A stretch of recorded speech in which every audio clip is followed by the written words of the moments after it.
So hello guys, a very warm welcome to our YouTube channel science 2.2। मैं मन पांडे लेकर आ गया हूं ट्रिग्नोमेट्री का प्रैक्टिस प्रॉब्लम नंबर 2, जो कि होने वाला है आपके कुछ बेसिक कॉन्सेप्ट्स के ऊपर, जो मैंने आपको लेक्चर नंबर 1, 2, 3 मैंने आपको डिलीवर किया था, है ना भाई। तो उस पे बेस्ड हम लोग कुछ न्यूमेरिकल करने वाले हैं, ताकि उस कॉन्सेप्ट पे आपका जो ग्रिप है वो स्ट्रांग हो जाए, है ना भाई। तो चलो, तो पहला क्वेश्चन आपके स्क्रीन के ऊपर ये रहा, 1 लाख रुपए के लिए, लेकिन मिलेगा नहीं 1 लाख, है ना। चलो पॉज करके ट्राई करो। अगर आपने लेक्चर देखा है तो आप निकाल लोगे।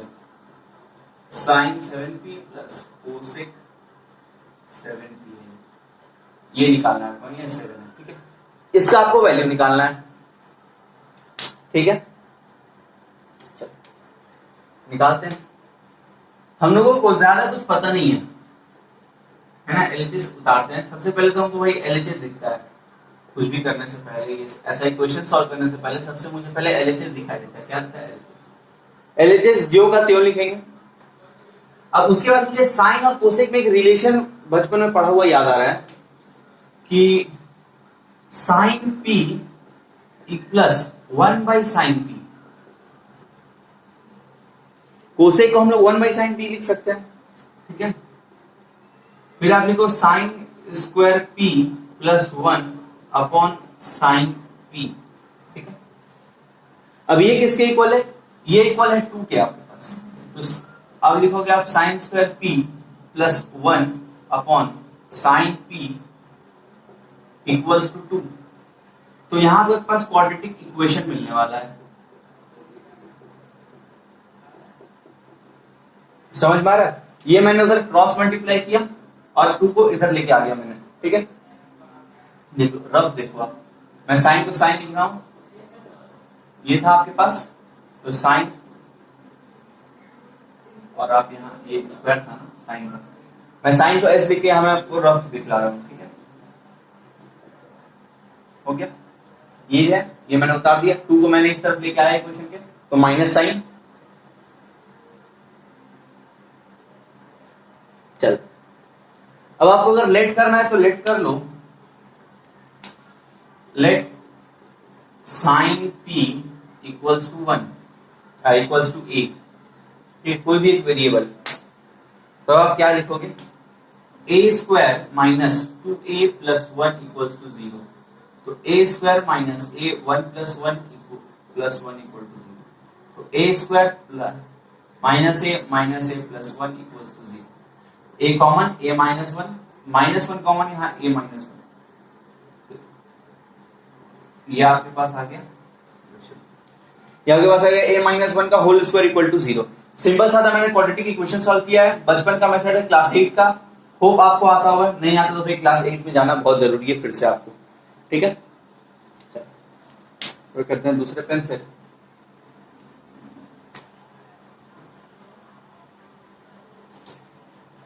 तो a इक्वल टू a, क्या कर सकते हैं आप? इससे क्या लिखोगे?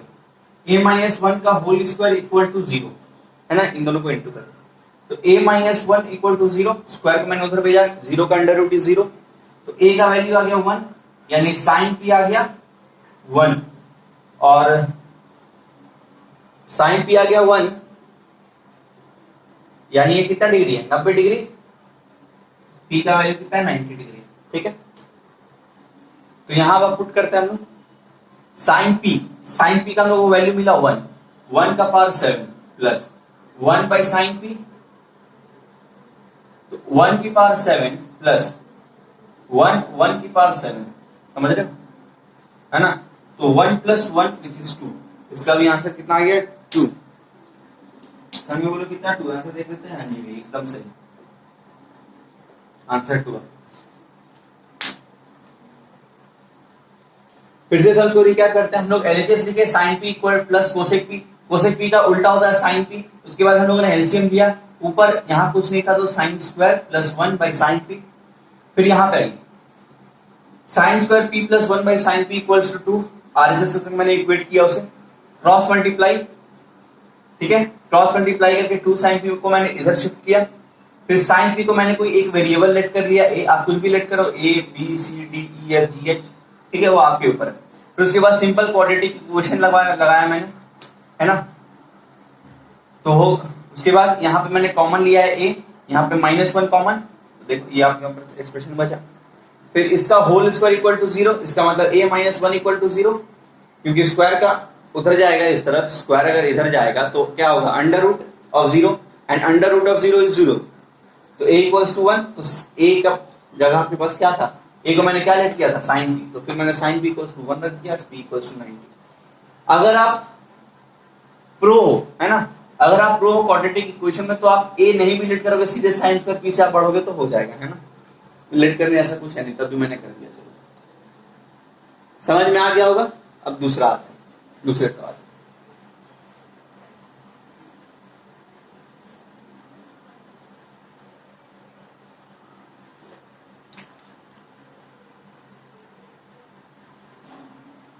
दूसरा सवाल,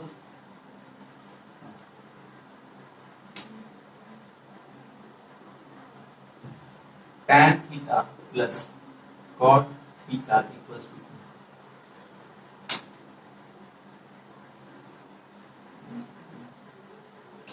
फाइंड द वैल्यू ऑफ, एकदम सेम सवाल है, फाइंड द वैल्यू ऑफ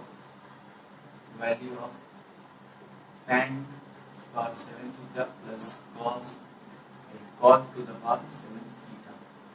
ठीक है, अब थोड़ा इसमें लोग अच्छा से करेंगे, थोड़ा जल्दी करेंगे, क्योंकि हम लोग प्रो हो चुके हैं ना। तो tan theta by 1 by tan theta equals to 2। ठीक है, एलसीएम हो गया tan square theta plus 1 upon tan theta equals to 2। ठीक है, tan square theta minus 2 tan theta plus 1 equal to 0। tan square theta minus tan theta 1 plus 1 plus 1 equal to 0। Quadratic equation है सीधा यहाँ, है ना। tan square theta minus tan theta minus tan theta plus 1 equal to 0, तो tan theta minus 1 का whole square equal to 0। समझ आया, नहीं आया होगा पक्का, फिर से आते, इसमें से tan थीटा कॉमन ले लो, tan थीटा क्या हो जाए, tan थीटा माइनस 1, यहाँ पे -1 कॉमन ले लो, क्या हो जाए, tan theta minus 1 equals to 0। तो अब tan थीटा इस पूरे एक्सप्रेशन में से कॉमन, और बचा हुआ एक्सप्रेशन tan थीटा माइनस 1 का।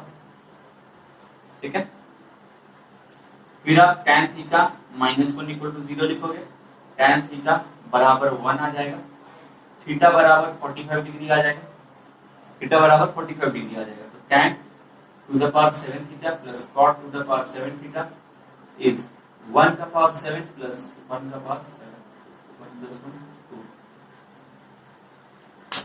बहुत इजी सही सवाल है, एकदम वैसा ही एक्सप्रेशन है, एकदम वैसा ही डिट्टो सम्स है, आंसर भी 2 है, सिर्फ ये बदल गया है, ट्रिग्नोमेट्रिक जो रेशियो का जो एक्सप्रेशन है वो मतलब इंटरचेंज कर दिया गया है ना।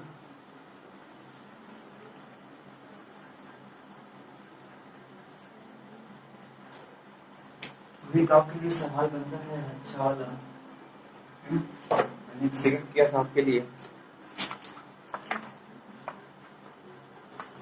दो मेथड से आप बना सकते हो उसे। Sec theta plus cos theta equals to 5/3। Theta plus cos theta equals to 5/3. Find the value of sec theta minus tan cos theta. Cos theta equals to क्या? इस सम्स में देखा है कुछ भी नहीं है, जैसा आपने पिछले सम्स में किया। मैं आपको एक क्लू दे रहा हूं, उसके बाद आप पॉज करके जरूर इसे ट्राई करना, है ना। क्वाड्रेटिक इक्वेशन से ही हो जाएगी, ठीक है। मैं इसमें 2 मेथड डिस्कस करूंगा, पहला क्वाड्रेटिक, दूसरा स्क्वायरिंग मेथड, है ना। चलिए, तो करना क्या आपको, यहाँ पे सेक थीटा को 1 बाई कॉस थीटा रेसिप्रोकल करना है, फिर क्रॉस मल्टीप्लाई करना है, ठीक है। यहाँ ना 2 कर लो आप, यहाँ कर लो 2, ठीक है।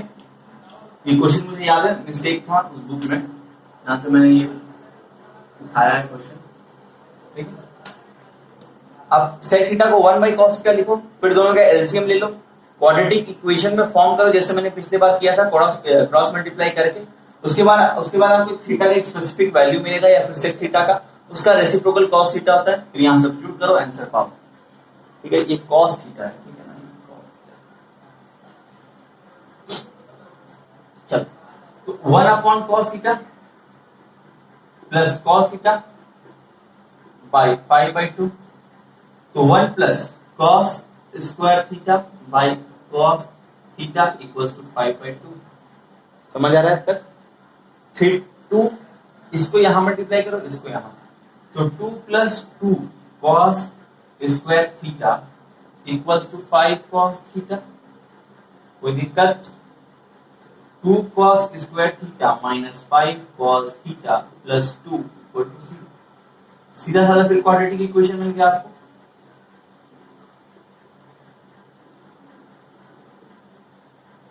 ठीक है भाई,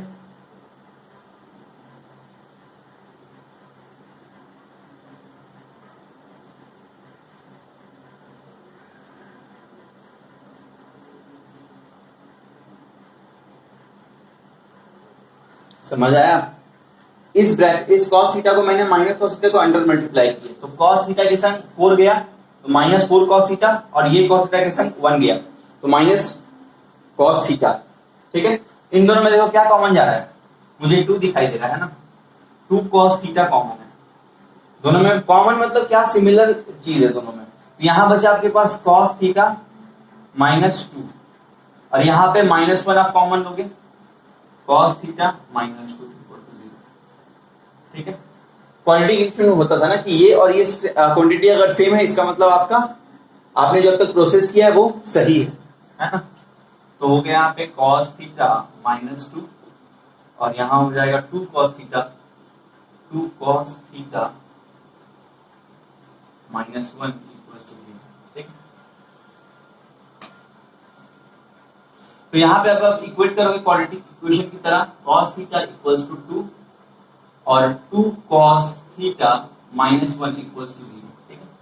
अब यहां पे ना एक चीज है ना, क्लिक करना चाहिए आपको। मैंने लेक्चर नंबर 1 में बताया था कि साइन थीटा और cos थीटा, इन दोनों का एक्सप्रेशन का जो औकात है ना, वो -1 से लेके 1 के बीच में, ठीक है। या कोई भी थीटा के लिए वैल्यू -2 और 1 के बीच में ही ये आपको रिजल्ट देगा। आप कुछ भी वैल्यू रखो, -1 1, इसका मतलब औकात जिसको बोलते हैं ना, ये अपने औकात में रहता है। तो देखो यहाँ पे cos थीटा इक्वल टू 2 है, तो ये तो भाई, तो -2 आपके cos थीटा के रेंज में नहीं है। अच्छा, एक और छोटा सा आपको एग्जांपल दे देते हैं, मतलब ना फील आ जाएगा। आप अगर 11 12 में जाओगे, ठीक है, मैं 2 ग्राफ बता दे रहा हूं आपको अभी ऐसे फन के लिए।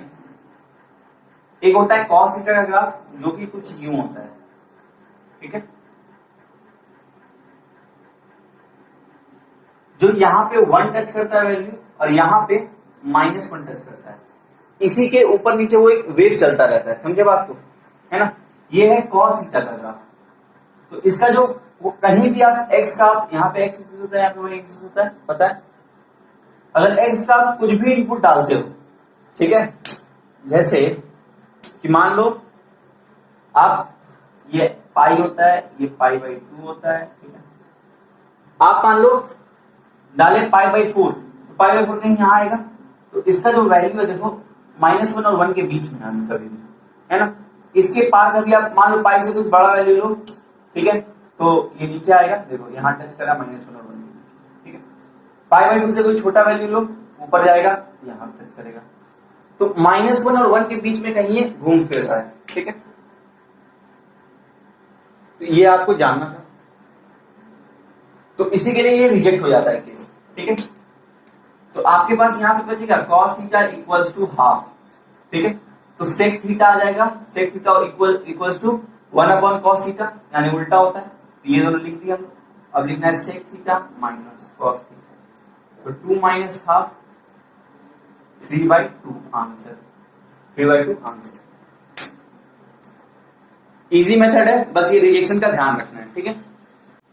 यहां कर सकते हो स्क्वायरिंग बोथ साइड बोल के, ठीक है। लिख लेना आप SQBS शॉर्ट फॉर्म में लिखो, बाद में लिख लेना स्क्वायरिंग बोथ साइड, ठीक है।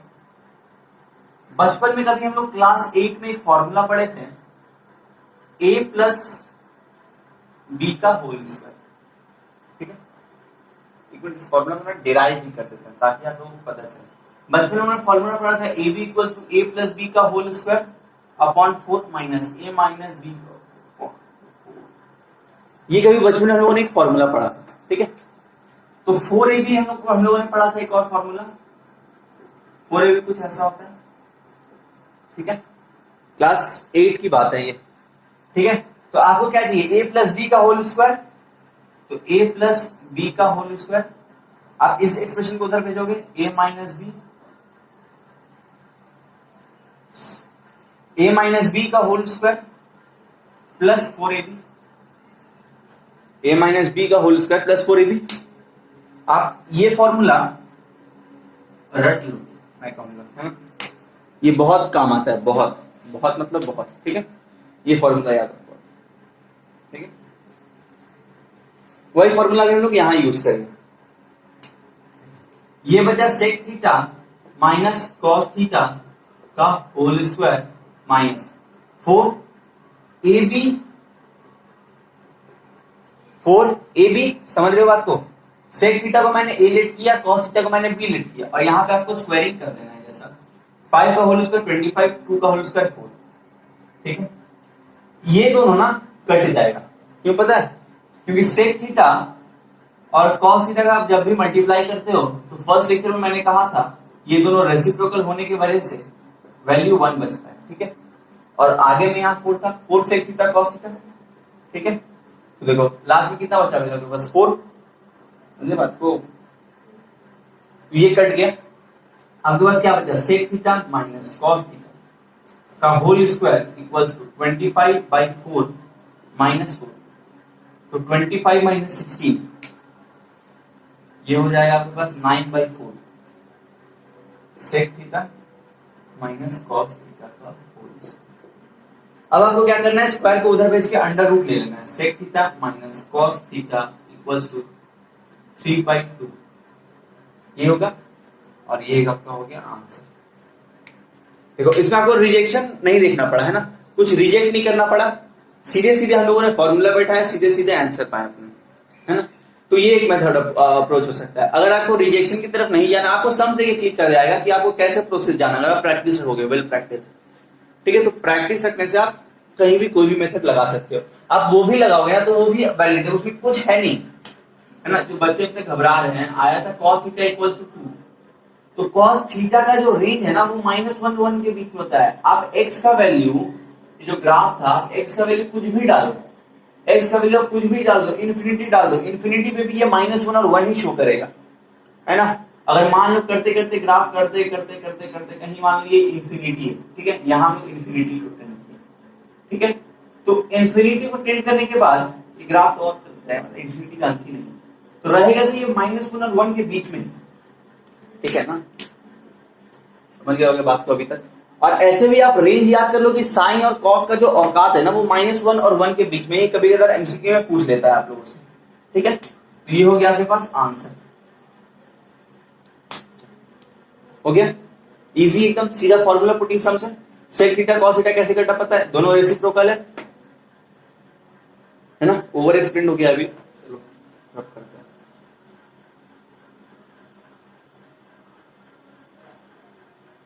अभी कुछ थोड़ा वैल्यू पुटिंग सवाल लेते हैं आपके लिए।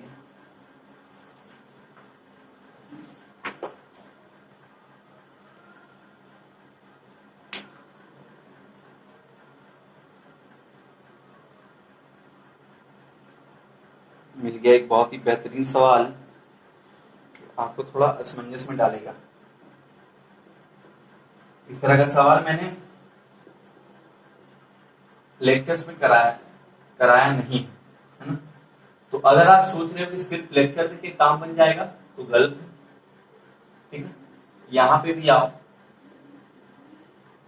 इसे भी देखो, और फायदा उठाओ।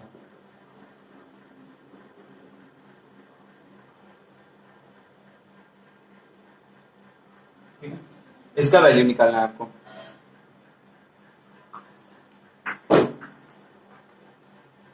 ठीक है, इसका मान लो ना कोई वैल्यू निकालना है, 3/2 छोड़ दो, आंसर तो देख ही लियो, लेकिन समझो कि आपको दिया हुआ है इसका वैल्यू निकालना। अब क्या करोगे? बचपन में मतलब कुछ पिछले लेक्चर में हम लोगों ने 0 degree, 30 degree, 60 degree, 45 degree, 90 degree, इसका वैल्यू मैंने कहा था आपको रटने के लिए। रटे हो तो अच्छा है, नहीं रटे हो तो जाके रट लो, उसके बाद ये समझ पे आओ। ठीक है, तो ये π/4 पाई क्या है भाई? ये क्या नया चीज है ना? कुछ समझ ही नहीं आ रहा है।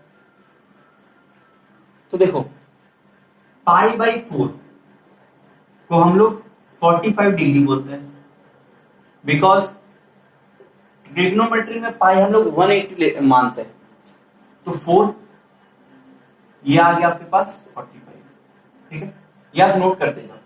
π/3 को हम लोग 60 डिग्री बोलते हैं, क्योंकि 180/3 करोगे ये 60 आएगा। π/6 को हम लोग 30 बोलते हैं, ये 180/6 करोगे तो 30 आएगा। और π/2 को, ठीक है, 90 कहते हैं, क्योंकि 180/2 करोगे तो 90 आने वाला। ठीक, और 0 को, है ना, 0 ही आता है, क्योंकि 180/0 0। ठीक है, तो ये आप याद करना है, ये जो है ना इतना हिस्सा याद नहीं। तो आपको सीधा देखिए आप वैल्यू बैठाना है। ठीक है, बैठाते हैं, क्या लाइफ में कोई दम है? नहीं है, बैठाते हैं। तो π/4 का वैल्यू होता है 1 का होल स्क्वायर, 1 होता है। π/4 मतलब 45 डिग्री, tan 45 1 होता है। ये है sin 60, आपके पास ये है sin 60 विच इज √3/2। ठीक है, tan 30 which is 1/√3 plus tan 60 which is √3 का होल स्क्वायर हो गया सर। 1 ये आ गया √3/2 into 1/√3, √3 कैंसिल, +3, तो हाफ प्लस 3। एक मिनट, ये इनटू है ना, हाँ बीच में ये इनटू है। 3/2 इज योर आंसर। कुछ था समझ में? कुछ नहीं, मगर ये अगर आपको चीज ही नहीं पता कि पाई क्या, π/4 क्या है, π/3 क्या है, तो ये सब छोड़ के आ जाओगे एग्जाम में। ठीक है, हाँ जी।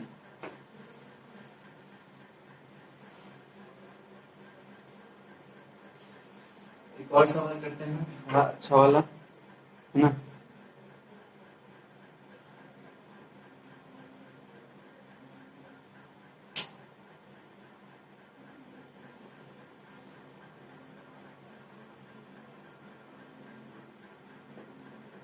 If A equal to B equal to 45 degree, then justify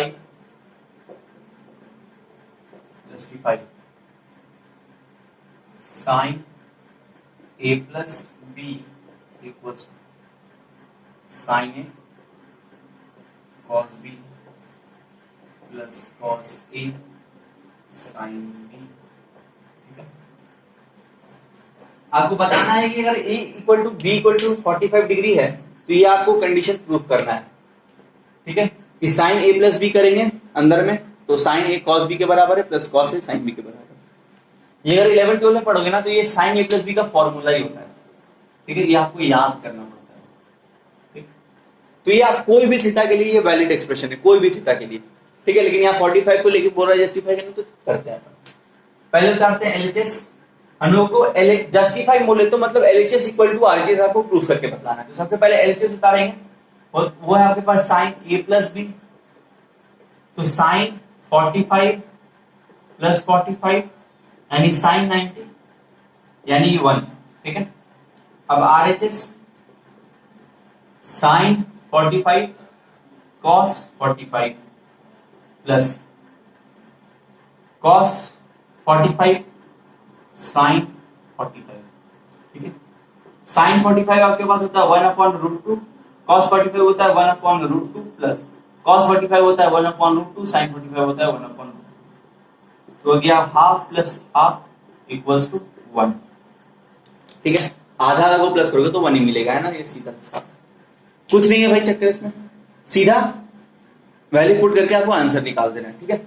value अगर आप रटे हो ना तो ये फोकट का नंबर होता है, ये बोर्ड का, है ना, कुछ नहीं, बस वैल्यू आपको पुट करना आना चाहिए और याद रहना चाहिए। एक और कोई भी थीटा के लिए देखें, मान लो 60 डिग्री के लिए देखते हैं, ठीक है, 60 डिग्री, ये एक्सप्रेशन किसी पे भी वैलिड है, किसी में भी। देखो LHS sine a plus B यानी 60 प्लस 60 120, अच्छा 120 का आपको वैल्यू नहीं पता है ना, चलो 45 ही 45 ही रखते हैं, क्योंकि 60 में जाएंगे तो 120 का आपको वैल्यू बताने के फिर मुझे 11 12 वाले कॉन्सेप्ट से जाना होगा, ठीक है। तो 45 ही रखो, या तो फिर आप एक काम करो 0 कर लो, है ना, तो साइन 0 प्लस 0 इज 0, साइन 0 0 होता है, तो यहां हो जाएगा sine sine 0 degree cos 0 degree plus sine 0 degree cos 0 degree, ठीक है, कॉस 0 डिग्री। मैंने साइन को s लिखा हूं और कॉस को s लिखा है, तो साइन 0 होता है 0 इंटू 1 प्लस 0 इंटू 1, तो ये हो जाएगा आपके पास 0 इज इक्वल टू RHS, ठीक है। It's statement is justified. हाँ जी, और समझ लेते हैं।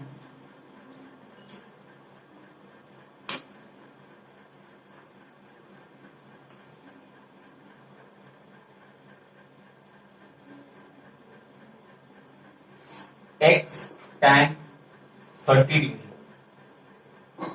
Plus y cot 60 degree equals 0, 2x minus y tan 45 degree equals to 1। Find value of x in y, x और y क्या होगा, ठीक है, ये आपको वैल्यू निकालना है, बहुत इजी सवाल है, वैल्यू आता है। और अगर 9th में आप एलिमिनेशन प्रोसेस वाला इक्वेशन किए हो तो आप निकाल लोगे। एलिमिनेशन आपकी कोई भी मेथड से, लेकिन एलिमिनेशन इजी होता है, एलिमिनेशन आपके जहन में होना चाहिए, ठीक है। निकाल दो क्रॉस मल्टीप्लाई से, कुछ याद आ रहा है ना, मतलब सुना सुना बचपन में किए थे, cross multiply, substitution, comparison, linear equation वाला था ना एक चैप्टर, क्लास 9 में या फिर कभी भी आप किए होगे, या फिर किसी की 10th में होगा, है ना, वो चैप्टर। कुछ नहीं करना है, पहला ये इक्वेशन आपके पास दिया हुआ है, पहले वैल्यू पुट करना है। tan 30 होता है √3, मुझे पता है tan 30 क्या होता है √3, cot 60 क्या होता है √3 इक्वल्स टू 0। ये हो आपके पास equation 1। 2x minus y, tan 45 होता है 1, तो 1 इंटू y बस, ये हो आपके पास इक्वेशन 2। आपको x और y का वैल्यू चाहिए, ठीक है। तो यहां पे देखो x का कोएफिशिएंट से इसे मल्टीप्लाई करते हैं और इसका कोएफिशिएंट से नीचे वाले, क्या आता है ना बचपन का प्रोसेस, इसका कोएफिशिएंट से इसको मल्टीप्लाई, इसका कोएफिशिएंट से इसको मल्टीप्लाई, ठीक है। फिर आप मल्टीप्लाई करो, 2x by √3 plus 2y by √3 equals to 0। ये हो आपके पास 2x by √3 minus y by √3 equals to 1 by √3, ठीक है। और आप क्या करोगे, बाई सब्ट्रैक्टिंग, ठीक है। बचपन का मेथड सब्ट्रैक्ट करने से सबका साइन चेंज करना पड़ता था, तो ये कट गया आपके पास, तो बचा आपके पास क्या, 3y by √3 equals to 1 by √3, ठीक है। ये आपके पास इक्वेशन, √3 से √3 कैंसिल, y आ गया आपके पास -1/3, ये हो गया आपके पास y।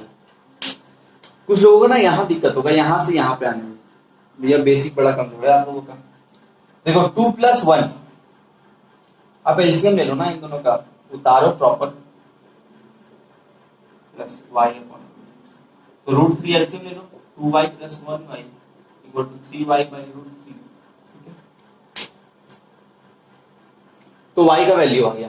अब किसी में भी पुट कर दो आप, पुटिंग इन इक्वेशन 1 या लिख लेना, ठीक है, putting value of y in equation 1 या फिर 2 एज योर विश। तो इसमें सब्स्टिट्यूट करता है, मुझे सबसे इजी यही दिख रहा है। तो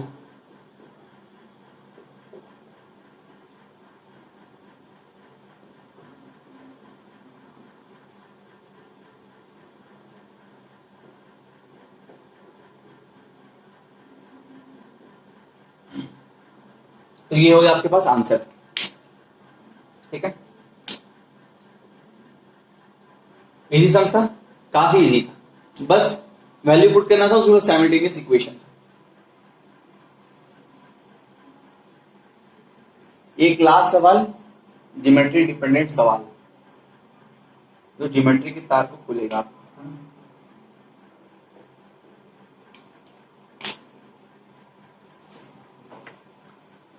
दिया कुछ यूं है कि in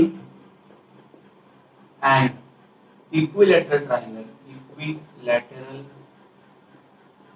triangle, in equilateral triangle ABC, BD is median, BD is a median. Let us prove that tan angle ABD equals to cot angle BAD.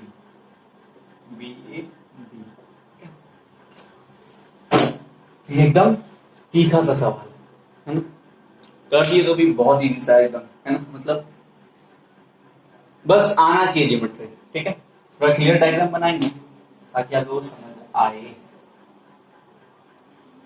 बोल रहा है कि भाई इक्विलैटरल ट्राइंगल है ना, तो पहला स्टेटमेंट इक्विलैटरल ट्राइंगल में मुझे सबसे पहले चमक रहा है इक्वल साइड इक्वल एंगल। क्या है इक्वल साइड इक्वल एंगल? तो पहले तो नेमिंग करते हैं, है ना। जब इस दुनिया में कोई भी एक नया ट्राइंगल आता है तो उसका नेमिंग किया जाता है, नामकरण किया जाता है, ठीक है। उसके बाद ये कितना है 60 डिग्री, हर एक एंगल का 60 डिग्री का होता है ना, क्योंकि हर एक एंगल सेम होता है और हर ट्राइंगल का सम का जो होता है, मतलब सब का अगर सम करोगे एंगल का तो 180 डिग्री होना चाहिए, ठीक है। बोल रहा है कि बीडी जो है एक मीडियन है, मीडियन बोलते हैं बीडी कुछ ऐसा, मतलब ठीक है। मीडियन मतलब एक लाइन जो सामने वाले को इंटरसेक्ट करे, ठीक है। तो हमको बोल रहा है कि tan ABD equals to cot BAD, ठीक है। बीच वाले को एंगल कंसीडर करते हैं, ठीक है। tan ABD यानी tan ABD यानी ये tan के लिए, और cot BAD BAD ये 60 है ना, सही है। ABD ठीक है, हाँ। बोल रहा है कि ये एंगल और ये एंगल सेम होगा, वो आपको जस्टिफाई करना है, प्रूफ करना है। तो इसका आपको वैल्यू निकालना है, ये एंगल सेम होना चाहिए। अच्छा, cot BAD मतलब cot 60 डिग्री, ठीक है, क्योंकि ये 60 हम लोगों को पता है वैल्यू।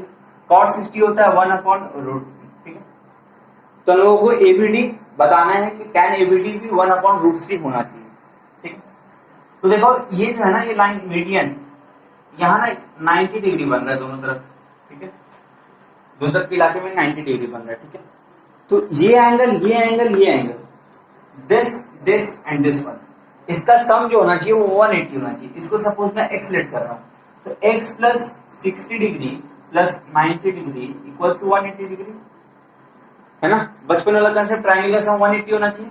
तो x आ गया आपके पास 180 माइनस 150, इन दोनों को प्लस करके मैंने उधर दे दिया, तो x आ गया आपके पास 30 डिग्री, ठीक है। यानी एंगल ABD आ गया आपके पास 30 डिग्री, तो एंगल एबीडी 30 डिग्री आ गया, इसका मतलब टैन एंगल एबीडी यानी टैन 30 डिग्री इज 1/√3। तो हेंस स्टेटमेंट इज जस्टिफाइड। कुछ नहीं किया, देखो ये एक एंगल मीडियन पड़ा ऐसे खचा, ठीक है, ये जहां पे मीट किया वहां पे दोनों तरफ 90 डिग्री बनता है, ठीक है।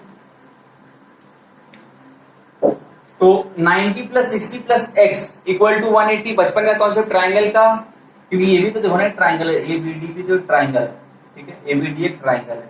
आप लिखना चाहते हो तो लिख लो इन ट्राइंगल एबीडी, एबीडी, ठीक है, इन ट्राइंगल एबीडी, ठीक है। x plus 60 plus 90 equals to 180, x equal to 180 minus 150 is 30, ठीक, x आ गया आपके पास। कुछ नहीं है समझ में। अच्छा, दूसरा मैं आपसे चीज पूछ रहा हूं कि ये एंगल क्या है, y एंगल के बारे में आप मुझे बताओ, y एंगल कितना है। तो आप क्या करोगे, दो तरीके से जा सकते हो, 90 प्लस 60 एंड इसी तरह से 90 plus 60 plus y equals to 180, वहां से भी y आपके पास 30 डिग्री निकलेगा। लेकिन सीधा देखो ये टोटल सम 60 डिग्री का है, x आपके पास 30 है, तो बचा हुआ कितना हो गया 30, which is 60 minus 30, ठीक है।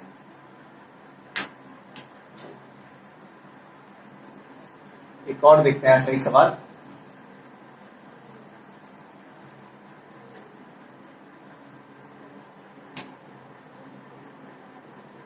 इसके बाद भी प्रैक्टिस प्रॉब्लम आते रहेगा, 2 या 3 प्रैक्टिस प्रॉब्लम और लूंगा मैं, जिससे आपका जो कॉन्सेप्ट है वो तगड़ा हो जाए।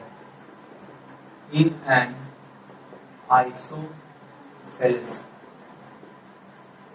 Triangle, triangle ABC, AB equal to AC and triangle BAC equals to 90 degree. The bisector of angle BAC intersect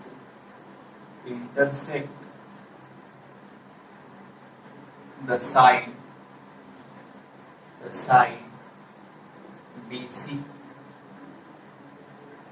BC at a point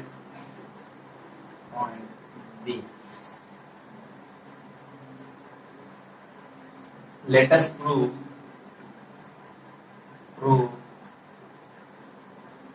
sec angle ACD by sin angle CAD equals cosec square angle CAD। यह आपको prove करना है। तगड़ा सवाल है, अच्छा सवाल है, मगर अगर आप एग्जाम्पल नंबर 1 की हो ना, थोड़ा बहुत कर लोगे, है ना। थोड़ा मैं हिंट दे देता हूं, ठीक है, हिंट लिख लो आप, हिंट मैं डायग्राम बना दे रहा हूं।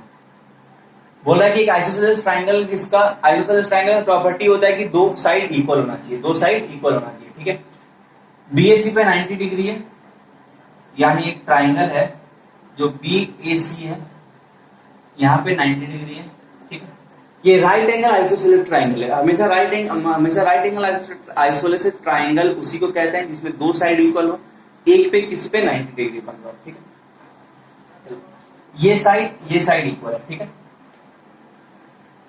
The intersect BAC, the bisector BAC intersect BC at a point D, मतलब बीएसी जो एंगल है उसमें से एक लाइन जा रहा है, ठीक है, जो बीसी को डी पे कट कर रहा है, जो बीसी को डी पे कट कर रहा है, ठीक है,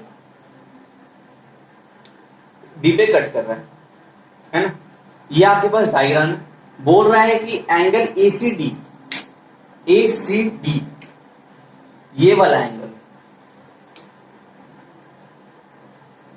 एंगल साइन सीएडी ये वाला एंगल, इन दोनों का डिवीजन CAB इसी के बराबर होना चाहिए कोसेक का, समझे? मतलब इन दोनों को डिवाइड करके ये आना चाहिए आपके पास। समझ गए अब तक? ये आपके पास डायग्राम है। Hint number 2 which is last, ठीक है? अब हिंट देते रहेंगे, सवाल ही आप बना लोगे।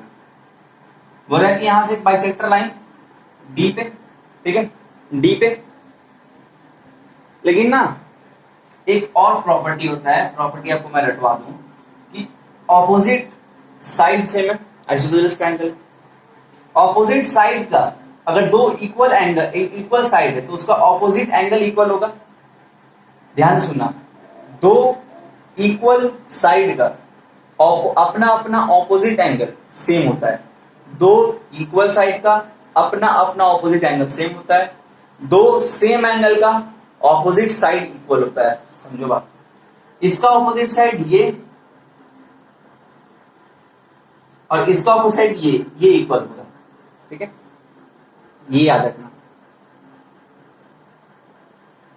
क्या मैंने कहा कि ऑपोजिट साइड का, सॉरी, इक्वल साइड का ऑपोजिट एंगल सेम होता है और अगर सेम एंगल का ऑपोजिट साइड सेम होता है। तो अब तक आप समझ गए होंगे। बस ये आपके पास हिंट है, इससे आप सवाल बना लेना, या आपका एज अ होमवर्क है। इसको मैं प्रैक्टिस प्रॉब्लम में ही पकड़ूंगा ये सवाल, ये अच्छा सवाल है, ठीक है? ये खैर हिंट मिलने के बाद में ये जो मैंने अभी कहा आपको, ये ऑपोजिट साइड वाला, इसके बाद आपसे हो जाना चाहिए। चलो, तो तब तक के लिए जो ये लेक्चर है वो यहीं तक एंड रखते हैं। ये सवाल होप आप कर लोगे बढ़िया से। तो जिसको फिजिक्स में भी दिक्कत है, फिजिक्स मैंने ऑलरेडी अपलोड कर चुका हूं मैं अपने चैनल पे, डिस्क्रिप्शन बॉक्स चेक करो, उसमें आपको मिल जाएगा। रहा बात ट्रिग्नोमेट्री का, लेक्चर नंबर 1, 2, 3 जो वीडियो नहीं देखे हैं वो जाकर देख सकते हैं, डिस्क्रिप्शन में उसका भी लिंक मिल जाएगा, है ना? तो ये लेक्चर यहीं तक एंड रखते हैं। अगली बार मिलेंगे विद प्रैक्टिस प्रॉब्लम 3 और लेक्चर विद अ फुल जोश। सो बाय, जय हिंद।